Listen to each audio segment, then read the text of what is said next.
All right, welcome back, everybody, to another Future Focus where we are living at the intersection of business, technology, and the human experience.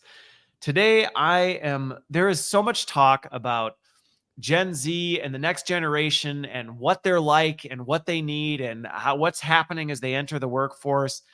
And it's always entertaining to me about how many of these conversations are based on industry reports and things like that. And so I thought, you know what, rather than just operate off assumptions and stereotypes, why not actually have a conversation with somebody who's living in the center of this? So today I'm joined by Ayush Prakash, and you're the host of the Gen Z Diplomat. We've actually been on a podcast together. I joined your podcast to talk about AI. And so, yes, we'll be talking about technology, but we're also just going to be talking about a whole lot of things related to Gen Z. So thanks so much for joining me. Thanks for having me, Chris. Great to be here. Yeah, no, I'm looking forward to it.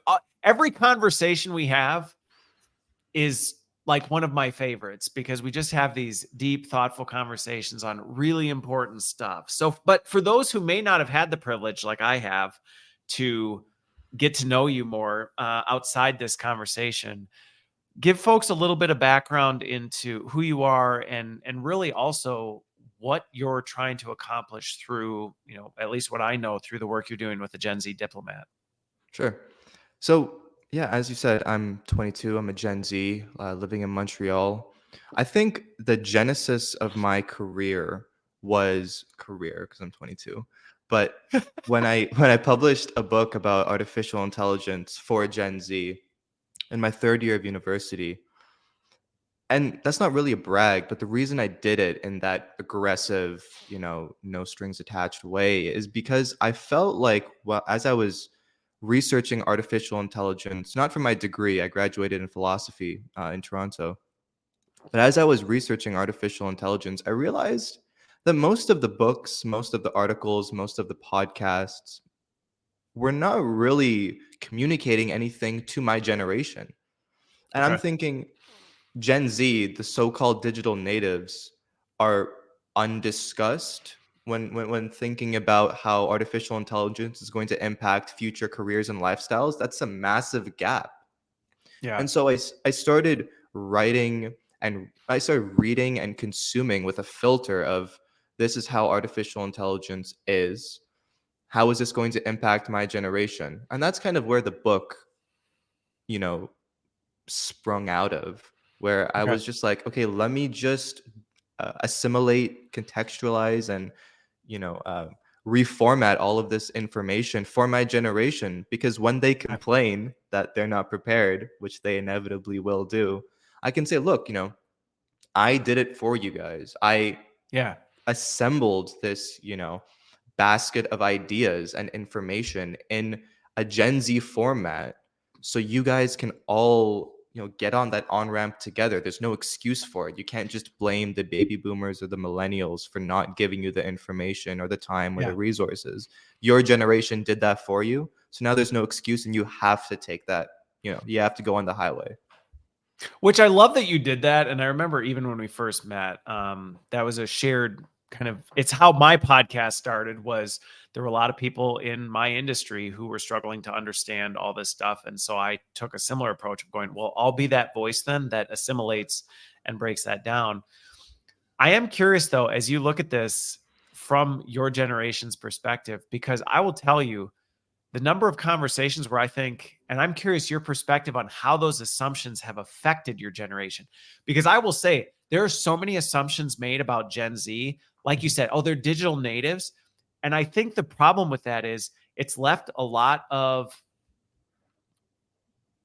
I don't know how you would, a lot of other generations, kind of the leaders who are leading this stuff, just assuming Mhm. Gen Z already has it all figured out.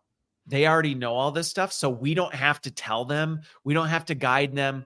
They know more than we do. So we're just going to kind of leave them alone. And I have to imagine, one, confirm if I'm correct, if that's kind of been your experience, because I see it all the time where it's like, oh yeah, we don't have to guide them on it. They know all this stuff. And I'm like, I I think that's a wrong assumption to make, but I'm curious your perspective and then the impact that has. Yeah. No, I mean, most people think that competency with technology supersedes our ability to be controlled by technology. And I think this is a fundamental, misunderstanding. A lot of Gen Z are, very versed in how social media works, how their iPhone works. I'm pretty sure a lot Yeah. of Gen Z and some Zillennials, the intersection between millennials and Gen Z, are the techies in their family. And that's for a reason. It's because they grew up with technology. Like their brain was literally molded around social media and how technology works. Um, and so they understand it at a more concrete level because, that was their environment in a literal sense. But yeah, some of the assumptions definitely have to do with this, push and pull between competency and being controlled by technology. I think a lot Okay. of folks think that Gen Z are controlled by technology and just leave it at that. And are not really Mhm. communicating that the generation, like for example, if someone has a drug problem, you're gonna have an intervention and say, look, this is not working out, your lifestyle is being Yeah. affected, we're all suffering the consequences. But why are we not doing this for the digital heroin or the electric cocaine that is TikTok and Instagram and YouTube and Netflix? For example, like Netflix, I think the Netflix CEO, but let's just say someone from Netflix said that their biggest competitor is sleep. And so Huh. if we're in this So we know it. right, like if we're in this age where we know that these platforms are harvesting our attention, among other things, our user data, our personal information, why are we not sitting down with young folks who are immature? Let's just face it, they're not going to handle these digital substances, but substances nonetheless, in healthy and mature ways. In the same way that a young person, the first time they consume alcohol, is probably going to go overboard because they've Yeah. never interacted with the substance. They've never consumed it before. So they don't know what the ramifications for the next day are. They don't know what the long Right. term consequences are. And so I think we need to have a similar approach with technology where we can't just assume that because Gen Z are able to, change the settings on your iPhone faster than you are, that they're just like I guess that they're numb to the effects of social media and technology in general. I still think we need to look at them and say, look, guys, you're young, you're going to be interacting with these technologies in some form for the rest of your lives. It's going to get more and more integrated into your daily life. We're going from a frictiony iPhone to VR Yeah. goggles. Next thing you know, Neuralink is going to be in your head, replacing your eyes. And it's like we need to instill these good, healthy habits beforehand and not just, Yeah. again, using your words, like assume that they're going to figure it out. Well, and what's interesting is you talk about this. As I was thinking about, I told you backstage, I spent a lot of time studying history and things like that. And one of the things that I think has made this challenging and maybe just uncomfortable for people is, with so many other things in life, like alcohol, like, other things, adults have gone through it first. So they feel more equipped Mhm. to have a discussion about it because even if things have changed, maybe culture has changed, maybe there are some differences. It's like, well, I went through this, so I at least have some experience. And anyways, when we look at it, I mean, I'm a dad. A Mhm. lot of what my kids do, they've learned because they've observed me do it, or they've learned because somehow they've seen me interact with that. And granted, even in those, and I think this is where we got to be careful, I would say we still don't even do that well a lot. Like Mhm. there's a lot of things that, like, hey, I can think of a number of things that, maybe I've learned that I'm not always the best at communicating with my kids, like, hey, watch. And that's legacy stuff. Sure. But technology really threw a loop in the mix, or a wrench in the mix, because all of a sudden it was like, when your kid was showing you how to do things and you're like, I've never even Mhm. done Yeah. this, Yep. it suddenly creates a new challenge because you're like, how do I disciple someone in something that I've never experienced? And they're clearly, to your point, more acute to how it works. And that can lead to an assumption that, well, then you must understand all this other stuff. And it's like, well, no, they wouldn't, because they've never been discipled in how all those other pieces fit together. And so you're seeing it. So I can see where it creates really unique challenges. Yeah. No, I 100% hear that and agree with you that it's difficult and frankly inappropriate for me to suggest that parents should discipline and educate their kids without the parents having, PhDs in technology, like without the parents understanding how the technology Yeah. works and what those um, social, psychological, physical, emotional, mental ramifications will be. For sure, 100%, I agree. No, because we talked about this before when we were planning for this one. Like, this is where mistakes happen. Like, a Mm, parent sees their kid and goes, "I'm taking away your phone." yeah, And they don't realize, hey, like, that is their whole social ecosystem. yeah, And they don't realize what they're doing. So they're just like, well, it's no big deal. I just took your phone. You should be able to put that down. And they haven't mhm. taken the time to understand there's more to the fabric of what this is and how it's integrated into their life that you don't realize you're messing with. And when you do that with a wrecking ball, you may be inflicting far more harm than you realize. Oh yeah. I mean, if we can just expand on that point.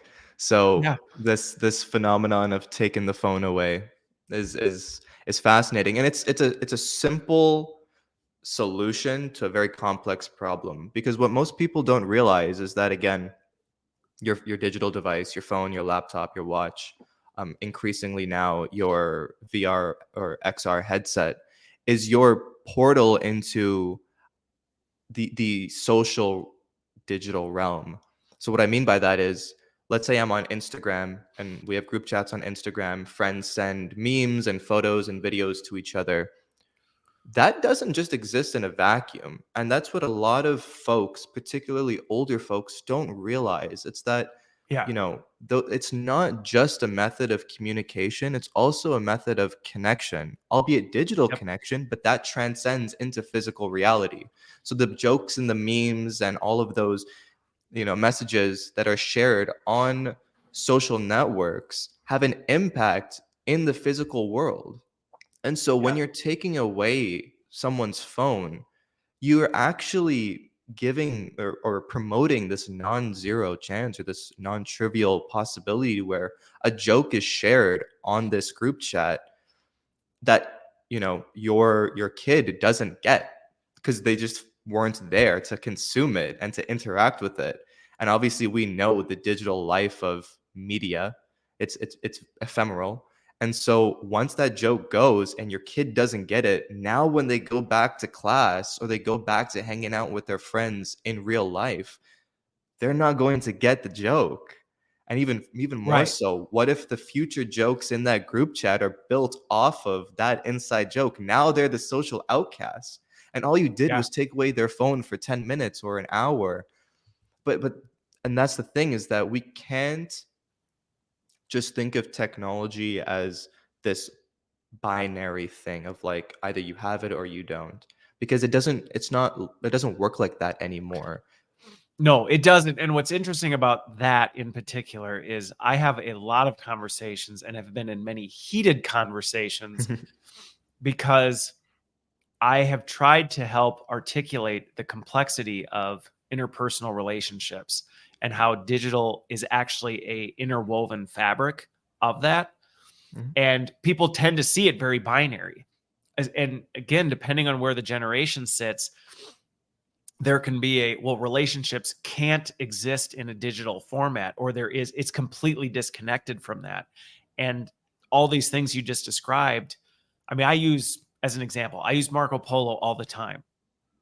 It does not replace the live human interactions I have with people.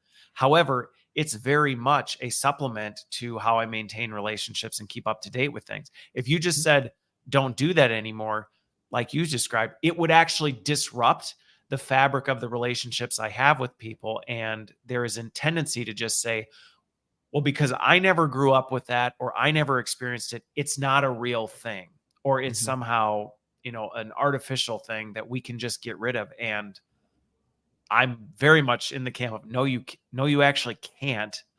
And or at least not without some serious consequences. No, 100% agree.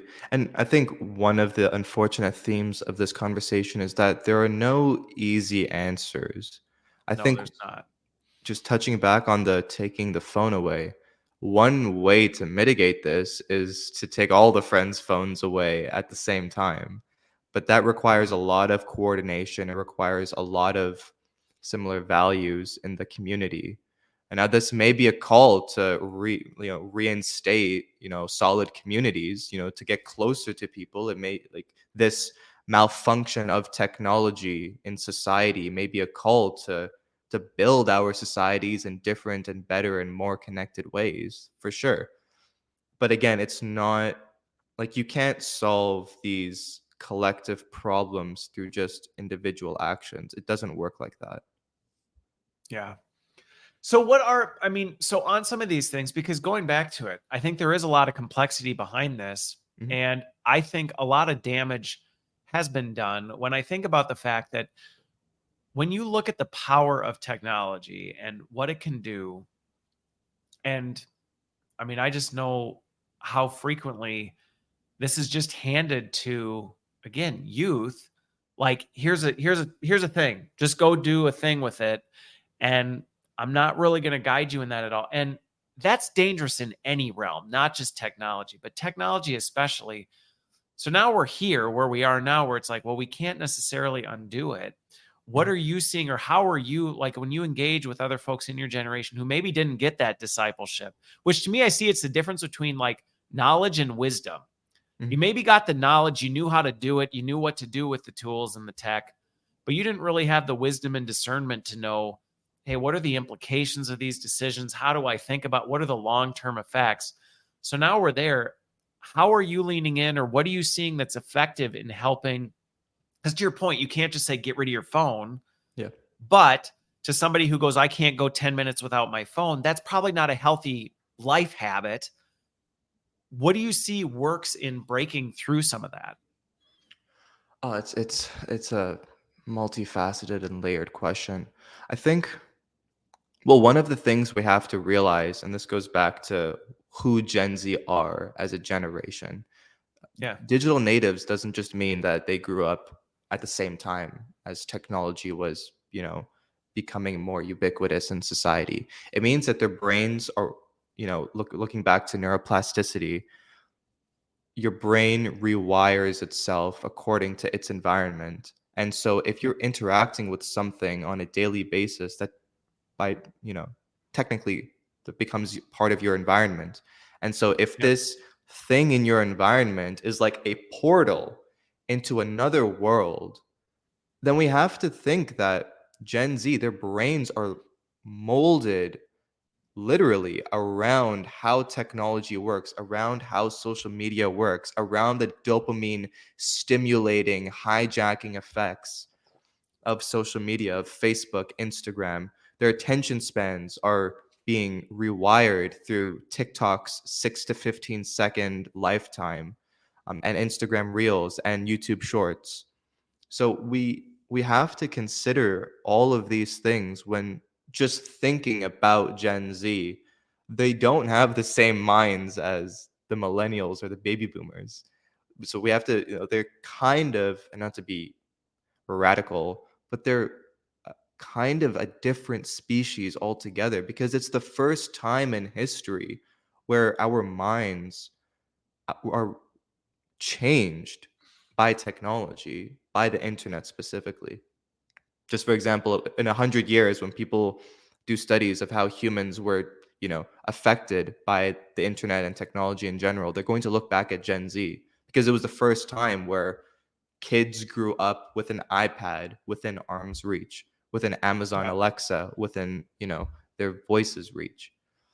Yep. Um, yeah, no, it's. Do you think, I am curious your take on this, because this is Mhm, always my challenge is I see a lot of things where people point the finger, and not necessarily even in a negative way, but saying like Gen Z is this way. And I hate mhm, generational stereotypes because every person I talk to is a unique individual and they never quite fit the mold perfectly. There may be tendencies. But sometimes I think one of the challenges I see is you look at millennials, you look at boomers, you look at Gen Xers, they're in the fishbowl too. mhm. And it's always interesting how easy it is to see, oh, well, they're doing this. And I'm like, I see some of the patterns of behavior. around social media and some of this other stuff in non-Gen Zers that I go, you are just as sucked into the toxic pattern of behavior that you're condemning a certain generation for, going, how do we fix this in them? It's like, you literally are living your life based on what information you're consuming Mm-hmm. through a social media channel with no connection to the people around you whatsoever. And Yeah. yet you're being so condemning of the new generation that does this, but it's almost like they don't see it. Yeah. No, it's like you're judging a generation for using social media too much through a report on social media. It's almost like it's very Right. similar to the George Carlin joke of, when you're driving, the person in front of you that's going too slow is annoying, and the person in front of you that's going too fast is crazy. So it's Yeah. always a problem with everybody else. Yeah, no, it's, when I talk to baby boomers and millennials, they say that Gen Z complains a lot. When I talk to my generation, they say they don't complain enough. I think it also has to do with what are they complaining about? If it's climate change, and also how are they complaining? That's a big thing. Yeah. It's like if you can use social media to complain, I think that's fine. That's you're just, using your freedom of speech. But what Gen Z are doing now, unfortunately, is that they're not just utilizing social media and they're not just utilizing their ability to complain, they're weaponizing it. And that is causing a lot of strife and a lot of, bad things to happen. Like throwing soup on paintings, I don't think is an adequate solution to voice these concerns. And so 100%. I agree with my generation that we should be complaining about the state of the world more, but we should also be utilizing our digital nativity to enact innovations on complaining. We should be Yeah. doing more in this space to, if we're upset about something, let's build those solutions. Let's not get annoyed that our brothers and our brothers and sisters and mothers and fathers are not building those solutions. We have the tools, we have the capacity, we have ubiquitous and democratic access to technology and information. Yeah. And Well, this is I'll the go for it. thing that is not being it's not being communicated to my generation specifically, and we'll put some of the blame on older generations. It's that, well, you're complaining about them complaining. I think that older generations need to kind of, when a toddler is throwing a tantrum, you don't also throw a tantrum too. You kind of have to like sit back and say, look, At least it's you're not supposed to. You do see you're it not happen supposed to. sometimes. Yeah, 100%. Um, you're supposed to you look back and say that's how you're supposed to act when you're young. You're supposed to just freak out about things, and the world's ending. We're all going to perish soon.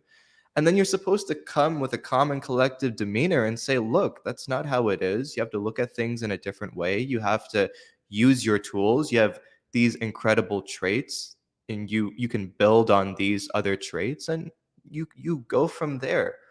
But if we're going to see Gen Z throwing tantrums, and our response is to throw bigger tantrums or to complain about them throwing tantrums, I don't think that we get anywhere. It's Yeah. not to not blame my generation. I think that they need to kind of reorient themselves 100%. But we also need to continuously tell them and remind them, positive feedback. You guys need to stop complaining. You guys have the tools and skills necessary. Go do something with them. Goes back to what you hit on with um, just maturity. I mean, that's one Mhm, of the things that I've always found interesting about studying different generations is they all get the same critiques at different stages in life. mm, And to me, it's been more an observation on, well, it's a stage of life you're in, when you're mm, just right out of university, right out of school, and you're just getting your life figured out and you have big aspirations and you think you've got all the answers to the world and you're bulletproof.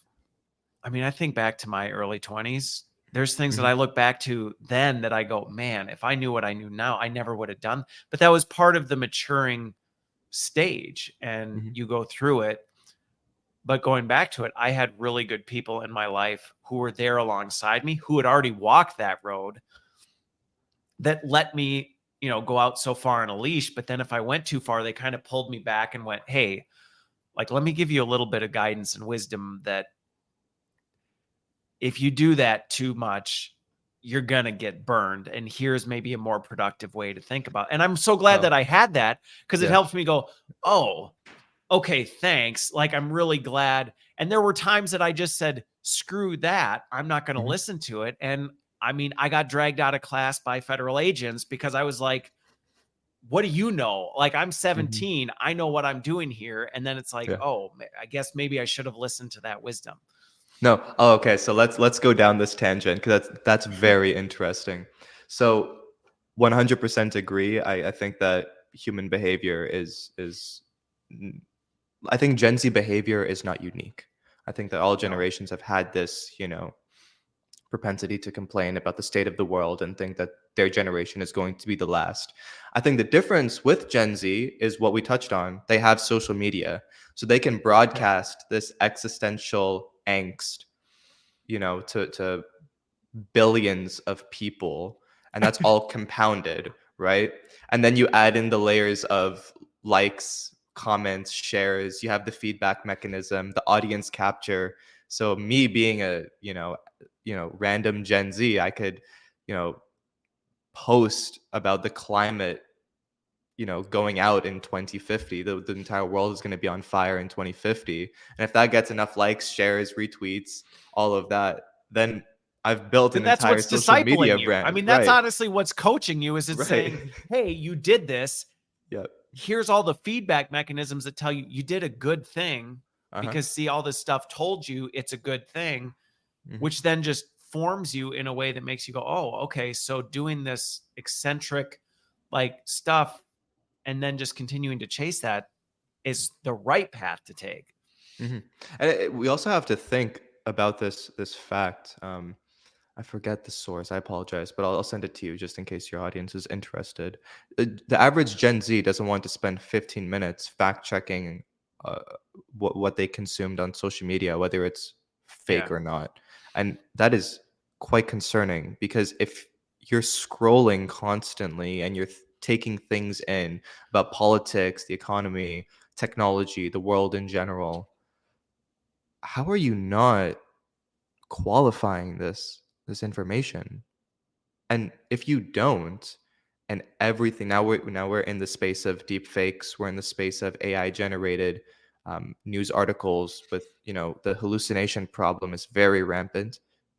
Yep. Now we're entering a world where the infosphere is not just polluted, but it's corrupted beyond belief. Yep. And then you think about the Gen Z's reluctance to look things up and research and gain a critical understanding. What are we gonna what's gonna happen to their minds if everything they consume on a daily, hourly, minute to minute basis is not based in reality? What kind of Yeah. what kind of human do you become if everything that you have circulating in your mind is not real? Well, and I think the frightening part about that one is going back to, I look back on my life on how I got through some of these things, was I had people who were wise and discerning that helped me get through it. Mhm. They were there when I made the mistakes and went, all right, here's what you did. Like, this is what you do differently. I'm actually concerned that the older generations aren't handling this very well either. Mm. Because while it's quick to point the fingers at, well, and I dealt with this in the learning industry where it was like, oh, this was BS anyway, but it was like, oh, people have the attention span of a goldfish now. And I'm like, you know what? That's, people have never really wanted to pay attention to things they don't care about. Yep. And that's always a problem. People will sit through a movie they love, but if it's not entertaining or interesting or whatever, they'll tune out the second it happens. And that's not unique to Gen Z.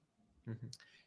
And in some ways, I actually see the older generations falling prey to some of these practices you described of consuming fake information and actually buying into it because they don't understand how the technology has changed. So they don't Yep. even understand the fact that, hey, just because somebody's an author now does not mean they are a qualified Mhm. person on a topic, because they could have had AI write a book for them, had no knowledge to even fact check the thing, and published it on Amazon. But because you're still in the mindset framework that a book makes it a qualified source through an institution, all these other things, and it's like, that's not true anymore. Yeah. Or, well, I subscribe to this news source, and it's like, that news source is entertainment, and it's just fueling your, personal biases already. So I think that's the part that's concerning to me, is I don't see my generation and the generations older than me necessarily stepping into recognizing they're in the fishbowl, so that they Mhm. can disciple and coach a younger generation to go, hey, these are the things you got. We're, in many ways, we're all learning together. And I think that's probably one of the most concerning parts I have about the stage we're in human history, is we don't necessarily have a playbook to follow in some of Mhm. these things. That is interesting. It never occurred to me that older folks think that they're immune to the effects of technology too. From my perspective, Gen Z are more susceptible to these, grievances of technology. But 100%, I think that older folks definitely need to build their awareness and their competence in how technology is controlling them. Because we all have Facebook aunties, Facebook uncles that just write random stuff and send us random stuff about flat Earth and all of that. You know, but I mean, recognizing.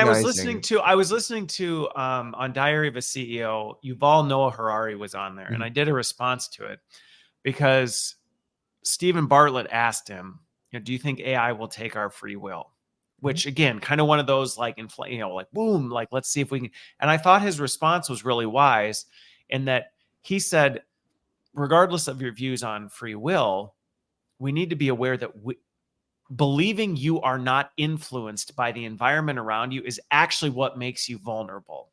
mhm, Like, if you think you are completely autonomously making decisions absent of any influence from outside sources, that actually puts you in the most vulnerable state. And I think in some ways that's exactly what I'm talking about the concern, where it's like, yeah, those Gen Zers, they're being duped by social media and they're falling for all this stuff. And it's like, uh, a simple Google search would show that the thing you just tried to convince me of is completely made up. mhm. But you don't believe that because you heard it from this source. Because again, you don't have the digital acumen to know how all this technology works and how information can be manufactured faster than, the institutions that I think the older generations were able to trust in many regards have vaporized, and not everybody's aware of how society as a whole has changed. So then, Christopher, I'll pose you a question. Who Sure. builds this course for competency? Because you need the digital competency in We order to do. teach digital competency, but how do you acquire it and who builds that? This is where I think we actually need a cross-generational team. You know what? We'll start it. There you go. We'll start Okay. it, Ayush, because Yeah. I actually think we need a cross-generational group of people who have Mhm, taken the time to understand all of this. You need the group of people who have the historical understanding of things, have some of that context, but you also need the younger generation that's coming up going, I hear you, and this is actually how, social interaction happens now in the new age.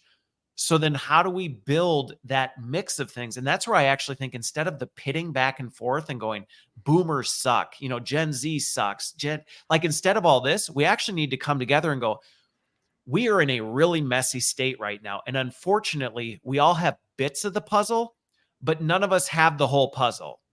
And we mhm. actually need to work together to bring our pieces together and reassemble what the future looks like, and actually build that pathway. Because if we don't, right now it's a lot of the blind leading the blind, and we all can see one piece, but we can't see the rest of it. How do you factor in, the advances in technology? Because the way I interact with my friends on a phone is going to be very different to the way I interact with them on the Apple Vision Pro, for example, which is going to be very different from the way I interact with them when I have Neuralink installed. So how do we create that course and then dynamically update it as technology and culture progress and further intertwine?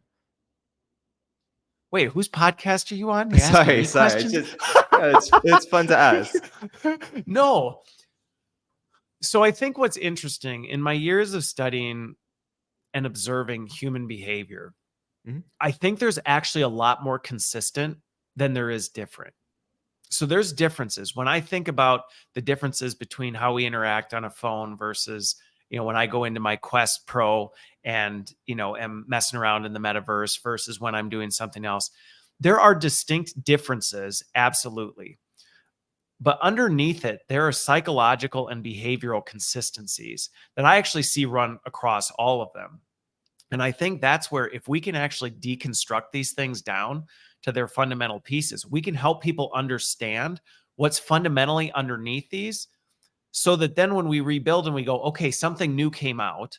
And this was something I did when XR really started taking off. I was like, this is going, and actually AI was one, because all of a sudden people were building relationships with an AI bot. And I was like, if you don't understand the mechanisms of human relationships and intimacy, you're going to really hurt yourself, because you're Mhm. playing with a nuclear warhead and you don't even realize it.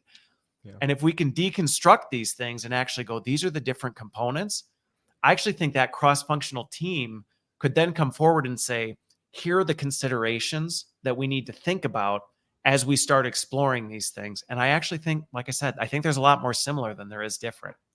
No, I agree with that. I definitely think that the cross generational team would be a great start. But we also have this thing called big tech, and they don't really want anybody interfering with our time on site, their ability to hold our attention span. And so I think there needs to be a rewrite on how technology can control us, not just how technology is controlling us, but how far should we allow companies and corporations with millions of dollars to pay neuroscientists and data scientists to addict us on their platform.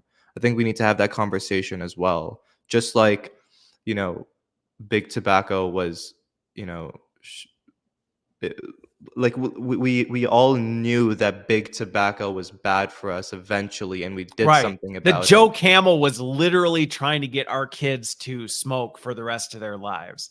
And we don't want to grandfather in technology the way that we've grandfathered in alcohol, where the best place to be at 5 p.m. on a Friday and Saturday is at a bar. The most romantic thing to get when you are on a date is a glass of wine. The most important thing to drink when you're celebrating something is champagne. We don't want to grandfather in technology in that way, because then we can't extract it out. It becomes very sticky to get out of our daily lives.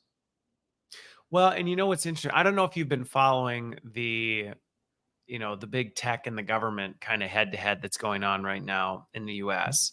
Um, but I watch it sometimes and go, this isn't getting us anywhere in some ways, because I understand what's trying to be done, which is something you're describing. Like, there's greater accountability on these tech companies, which in my opinion has been lacking for a long time. There's no accountability for the impact that they're having. And I get accountability is complicated. You can't just say, well, you built it, so it's all your fault. It's like, well, no. But at the same time, you've built something inherently designed to do all these things. How can there be no accountability that you're doing this, and then when it happens you go, whoa, not our problem? But as I look at some of the conversations, that cross-functional team of wise, discerning people is not who's actually trying to do it, and it actually ends up going nowhere. Because I don't know, if you look at some of the questions they ask, you're like, you're Yeah. never going to get to accountability if that's what you're asking, because you don't even know what questions to ask to hold them accountable to. Yeah, no, I don't want to seem like I'm suggesting that big tech is sinister and has our wants to hack us and mind control us. Maybe there are aspects of that, but I I think mean, there's definitely a bend towards it. I mean, society and history tells us that money and sure, all this other stuff drives this stuff. sure. But there's definitely a power play, 100%. I think we can all accept that. But I think a good example is what Tristan Harris said. So there are these things called beautification filters on social media uh, Yep. applications. So basically, you hold your phone up and then you can swipe filters. Everybody's used a filter before. The dog filter is, the last one I think I used in like 2016 because I don't use Snapchat anymore. But anyway, those filters have beautification kind of toggles. So the more that you use a filter, or sorry, let me rephrase, you will look different and more beautiful as you use those filters, obviously. But what's happening now is a kind of race to the bottom where TikTok increases their beautification filter by 3%, which makes you stay on TikTok because you look better on TikTok. On But now TikTok. Snapchat and Instagram all have to change that beautification filter to 5% to bring you back. They can't change it to 2% or 3%. They need to make you look better on their platform. And so then Right. TikTok has to increase to 8%, 20%. And then you find this it's not an explanation, but it is a factor in what is going on in terms of the attention spans on social media sites. And it's not just filters, it's No, but that's actually a consumption. really good example because even It's that yeah. example, who is guiding and coaching and discipling the people through the effects Mhm. that this is having on you psychologically? Because this is having a real effect. Because the reality is, you can put as many filters on yourself as you want. That's not how you look. Oh yeah. And and so then and then you it get to messes with your this. psyche because all of a sudden, I Yes. mean, it just messes with the foundational component of your identity, what you define Yeah. beauty as, how you feel about yourself. I mean, these things are serious. Like just going, well, Oh we yeah. just tune our beautification filter up 2% can dynamically change the fabric of society. Mhm. You change the filter by 2% on Snapchat, and then you have things like Snapchat dysmorphia. I think it is like people are literally getting plastic surgery and surgery in general to change their bodies to look like the Snapchat filters. You have this dating app psychology now where we're kind of getting away from the point, but I think it's important to touch on as well No, for I think it Gen Z in is. particular. You have this dating app psychology where your entire qualification of a person is not based on their personality type, but the way they look and three sentences on their bio. Yep. It's so superficial. And then you also have um, this trait, not trait, but this reality where you're not interested in settling down anymore because the next person that you swipe on could be the one. And so you Right. always have this anxiety of, okay, I'm on this date, I'm with this person, it's going well, but if I just swipe a couple more times, what if I meet someone better? And you have this hollowness to the relationship.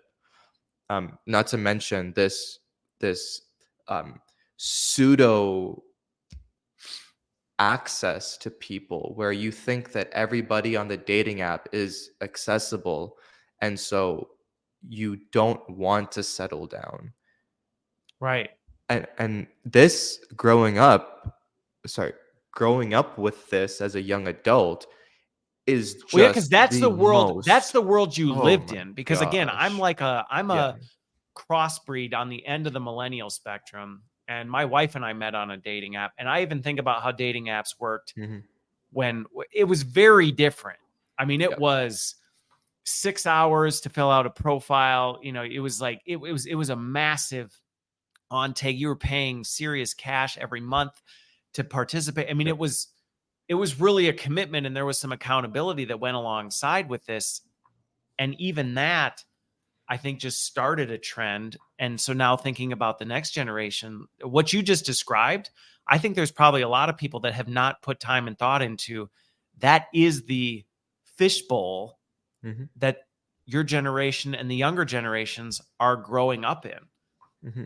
Yeah, and it has dire effects on self-esteem, confidence. It has dire effects on dating in general, obviously. I don't know if it's appropriate to touch on the sex talk or the pornography talk on this podcast. You can say yes or no. It depends on how far we're going to go with it. Sure.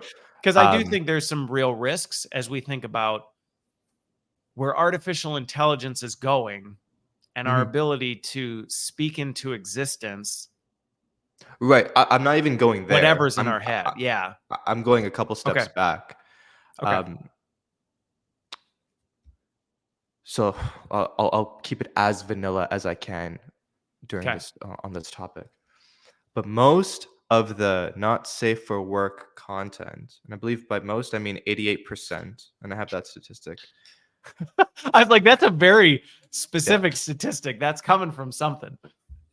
88% of the top rated not safe for work content is prone to showing aggression towards women. Okay. And when we think that a lot of young adults, their first intimate experience is not with a physical person, but with themselves using technology Yeah. on a not safe for work platform. And their first experiences with this intimate platform are shown to be housed in aggression, doused Yeah. in aggression. I think we need to really think about what's going to happen when these folks who are consuming this free, infinite pool of not safe for work media daily, what happens when they do have their first physical encounter with a partner, in this case, female, what is going to happen?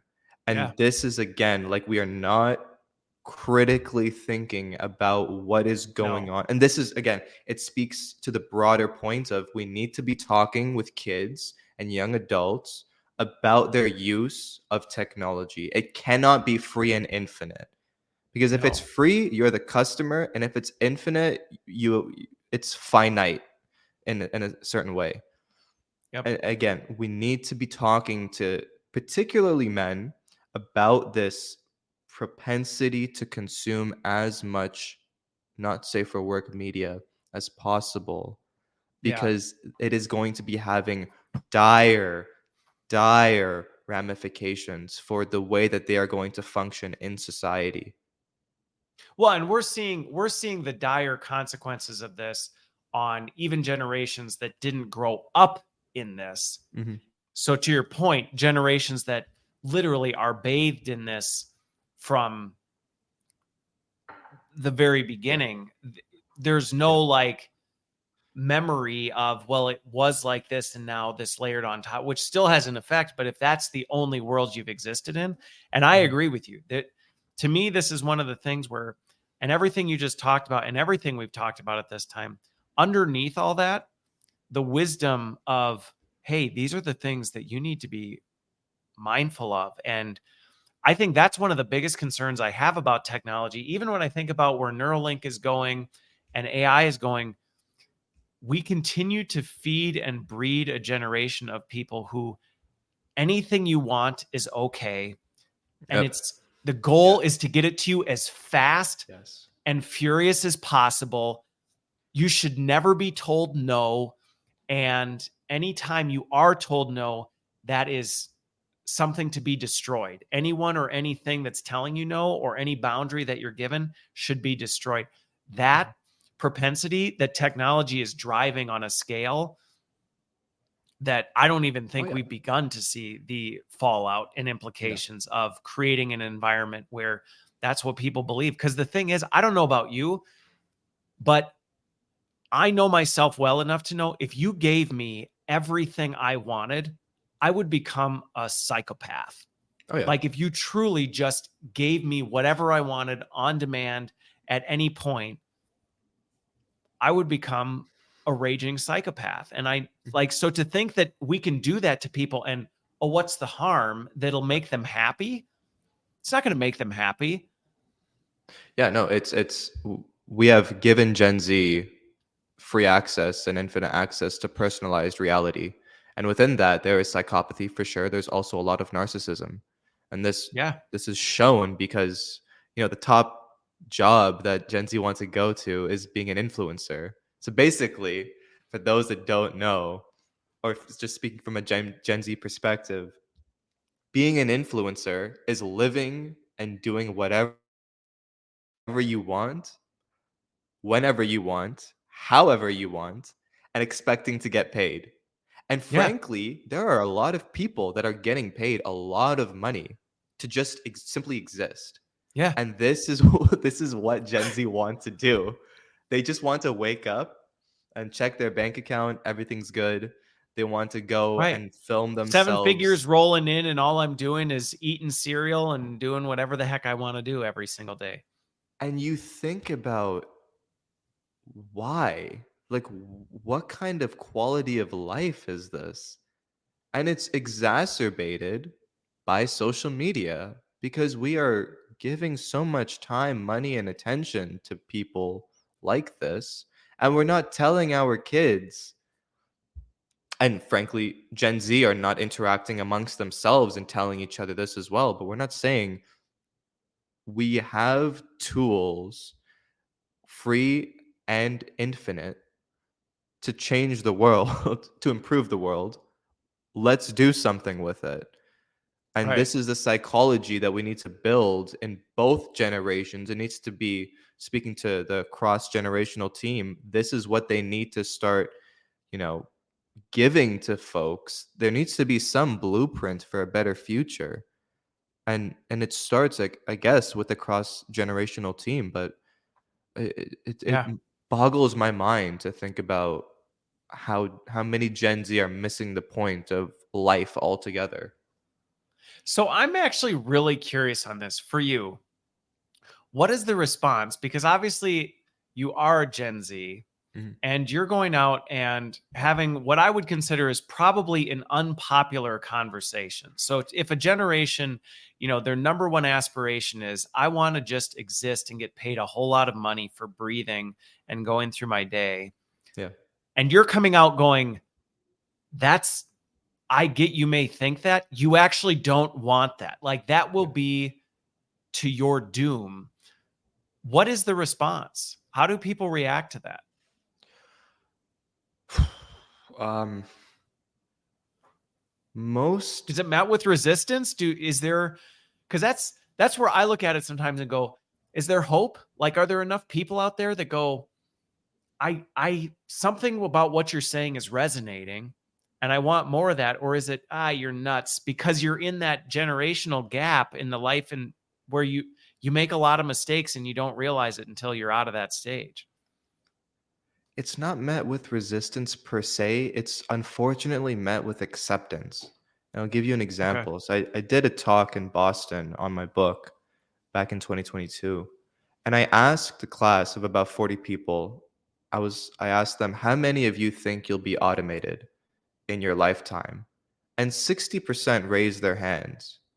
And it was the first time that I've ever just paused and lost focus in public speaking because I looked at the class and I was thinking, you guys live in Boston and you guys are in business school. Like, how are 60% of you going to be automated? And how have you just accepted this? You guys are between 18 and 22. Like, if you're 70 and you've just retired, it's like, sure, you know, Right. maybe, But you're in the but prime of you're in the prime of your life at the peak of you haven't even potential and started you're your going, life. yeah, basically I know I'm going to And be replaced by a robot and I don't care. and then on the flip side is that whenever I'm talking to folks, even in Montreal, and I talk to them about artificial intelligence and automation and what are you doing to secure your employment? How are you upskilling and reskilling? What are you doing in terms of generative AI? The response is just non-existent. They're unaware. They've never interacted with this idea that they could be replaced. And if they have interacted with this idea that they could be automated, it's far down in the future of, oh, it's going to happen far down the line, I have time. Or they have this naive understanding of artificial intelligence, and they're just like, it'll never take my job. And I'm like, you're a customer support representative. Like, we've already replaced that. A startup CEO in India replaced 90% of his staff, 23 people, with a chatbot. Like, it's already happened.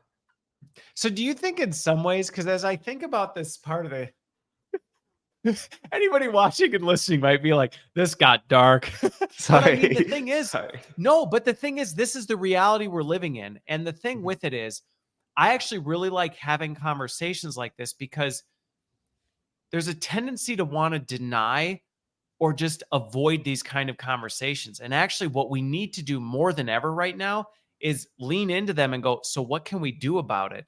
But as we were talking through this, I was like, in some ways, based on what you just described and the data you had from these conversations, it actually doesn't surprise me that influencer is the number one job that people aspire to have in the younger generations. Because if you look at it, you're like, well, Let me just interrupt you what just else very is there? quickly. Yeah, Just go very ahead. quickly. Because Yeah. influencers are also being replaced by artificial intelligence. There's an AI Well, generated true. Instagram model named Aitana, I believe, and the company Are you gets kidding?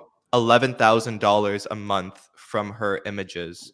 There's also Lil Michaela if you want to search her up as well. So even influencers who Are being do replaced are being by replaced because these influencers are so difficult to work with. You have to pay for their hotel, their flights, you have to deal with their personality. And frankly, let's be honest, influencers could get acne, they could, not right. conform to the thing or the fashion specifications or whatever. So just I building an mean, they get AI model, older. I AI mean, model life literally. happens. Yeah. Yeah, Life wrinkles and happens. everything, And so even influencers are increasingly susceptible to being automated away. So I just wanted But to just I guess drop that I in. think, and that's Yeah. probably something that most people's heads just went because again, if you really think about it, and this goes back to the core psychology of it, in many regards, what people are getting from most influencers is robotic and mechanical. So it also makes sense that, well, why wouldn't you have an AI influencer? Because really all people want a lot of times from influencers is something to compare themselves to, something to aspire, it's just meaningless fluff. And so a lot of times it's like, well, why wouldn't you automate that if you can reduce all the noise and do it at a cheaper cost? Because, like you said, an influencer's nightmare. But it does make me wonder if, because most people probably haven't even thought that far ahead, that may be contributing to, well, maybe I'll just be an influencer because everything else is going to get automated. So maybe if I can figure out how to make a living existing on social media, that's a path. I don't know. I mean, again, this is me just kind of speculating on how humans think when they feel like I just have no hope, so I might as well just relinquish myself to it. Yeah. And I still it's can't believe that understandable. there are automated influencers Oh that yeah. we've created AI just it's not even real. It's not real, and it's but it's not real in the sense of the models are not real, but the ramifications and consequences in daily Sure. life are, almost instantaneous. It's understandable if you're not able to be monetized by other folks, you'll try to monetize yourself.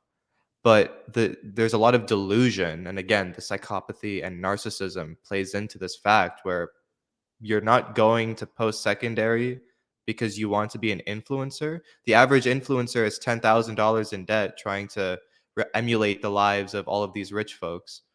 And by rich folks, I mean literally, because most of the world leading influencers are wealthy, were wealthy before they got Right. famous and became an influencer.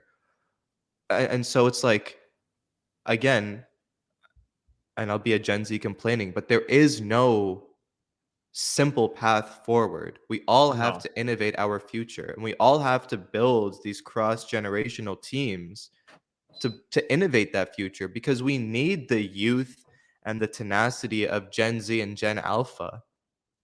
which is the generation after Yep. Gen Z. Yep. And we need the wisdom and experience of Gen X and baby boomers and the millennials. There can't be infighting. We see No, political we infighting can't. all the time, and it doesn't work. We need No. to be resilient and frankly anti-fragile to all of these shocks from from technology. Yeah.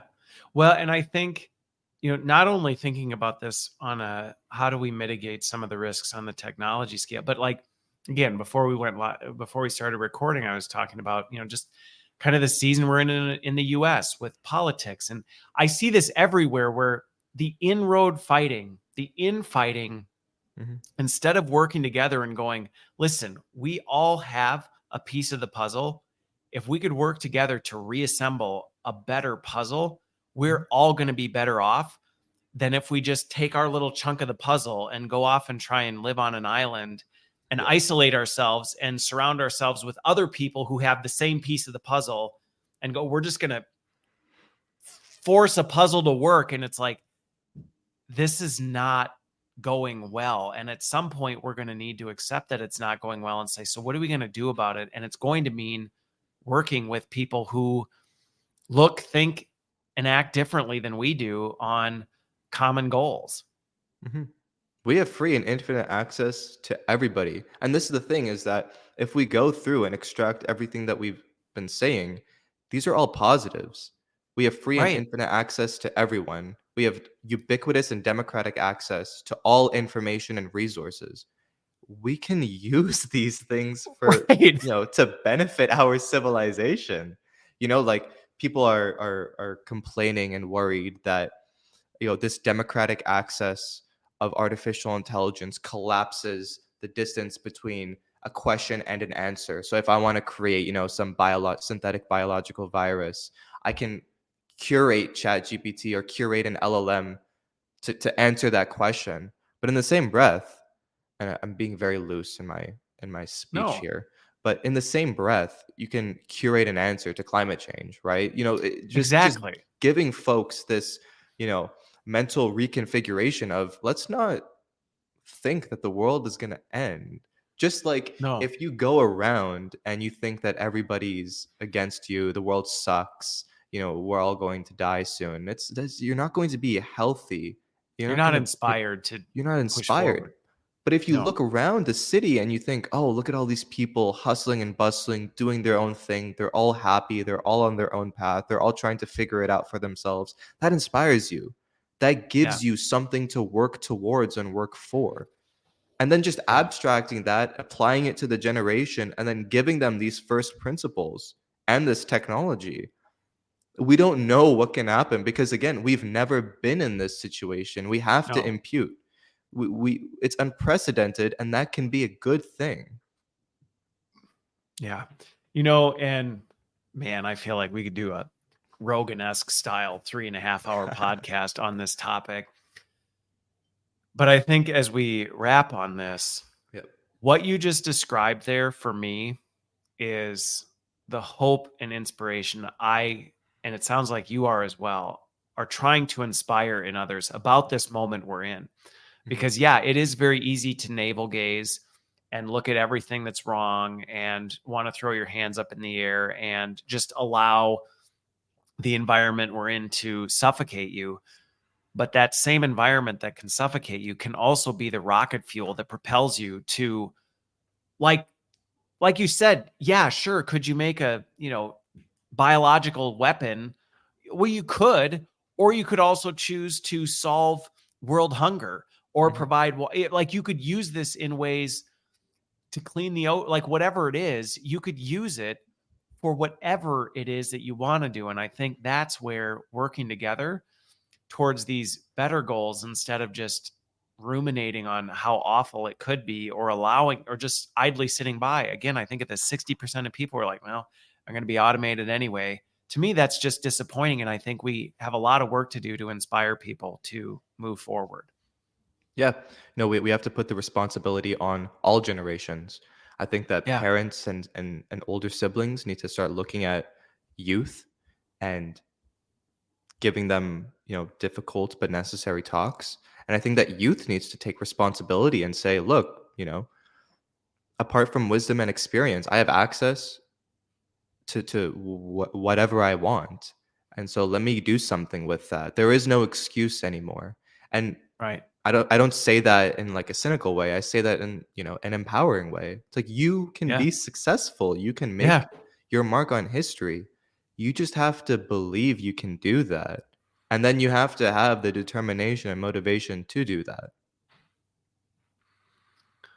Well, I don't know that I could close us on a better note than that. So I use this honestly, because if I start going again, I'm going to have to cancel my meetings and just Yeah. continue the conversation. But like I said, I always truly enjoy our conversations. And I hope people, again, have stuck through this whole thing to think through some of the complexity and the challenge that we have ahead while yet being inspired to do something different. Because to your point, we have the resources and there is no excuse.